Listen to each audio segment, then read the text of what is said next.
స్వామి, నేను మా అత్తయ్య మా ఇంట్లో చీరలు అమ్ముతున్నాము. కానీ మేము ఎంత ప్రయత్నించినా బిజినెస్ పెరగడం లేదు. నిన్న ఒక్కటంటే ఒక్కటే చీర అమ్మాము స్వామి. మరి ఈ రోజమ్మా, ఈ రోజు మరీ ఘోరం స్వామి. నిన్న చీర కొన్న వాళ్ళు నచ్చలేదు అని తిరిగిచ్చేశారు స్వామి. అయ్యయ్యో, శని మీ మీద తాండవం చేస్తుందమ్మా. నేను చెప్పినట్లు చేయండి, అంతా శుభమే జరుగుతుంది. మర్చిపోకండమ్మా, నేను చెప్పినట్లు పక్కాగా చేయండి, లేదంటే ఫలితం రాదు సుమా. అలాగే స్వామి. రోజు ఉదయం 6 గంటలకల్లా లేచి స్నానం చేసి మీ దగ్గర ఉన్న శనిదేవుని గుడికి వెళ్లి 108 ప్రదక్షిణలు చేసి దీపం వెలిగించండమ్మా. ఇలా 10 రోజుల పాటు చేయండి సుమా. అలాగే 3 రోజుల పాటు రోజు కేజీ చొప్పున కందులు ఎవరికైనా దానం ఇవ్వండమ్మా.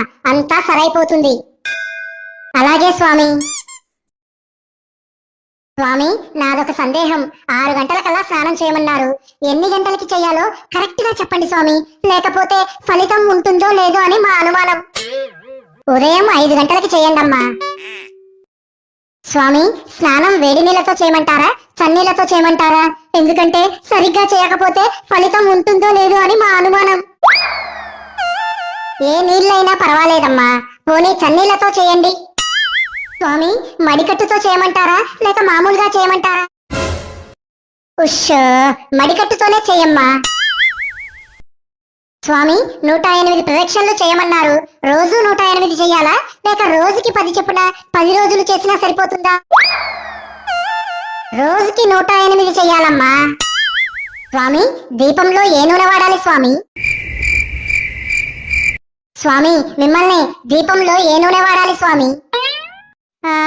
నువ్వుల నూనె వాడు తల్లి. స్వామి, నా దగ్గర లైటర్ ఉంది. దీపాన్ని లైటర్ తో వెలిగించొచ్చా లేకపోతే అగ్గిపెట్టెతోనే వెలిగించాలా?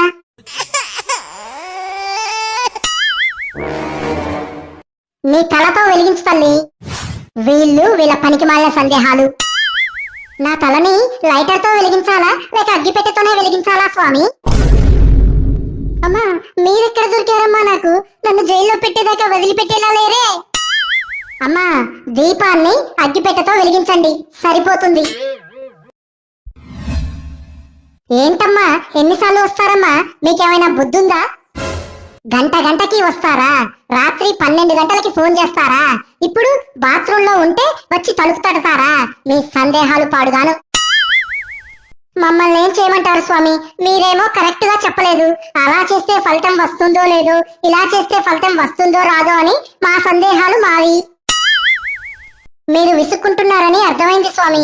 అందుకే మా సందేహాలన్నీ పేపర్ పై రాసుకొని తీసుకొచ్చాం. పోనీలే, ఈ ఒక్కసారితో అయిపోతుంది కదా. తొందరగా అడగండమ్మా. కందులు దానం ఇవ్వమన్నారుగా స్వామి. కేజీ 100 రూపాయలవి ఉన్నాయి, 80 రూపాయలవి ఉన్నాయి. ఏవి తీసుకోమంటారు స్వామి? 100 రూపాయలవి తీసుకో అమ్మా. అందులో ఆర్గానిక్ తీసుకోమంటారా, మామూలువి తీసుకున్నా సరిపోతుందా? ఆర్గానిక్ వి తీసుకో అమ్మా, మంచిది. ఎందుకంటే ఎలాంటి కెమికల్స్ లేకుండా పండించినవి కదా. దానం ఎవరికి ఇవ్వమంటారు స్వామి? బిచ్చగానికి ఇవ్వచ్చా?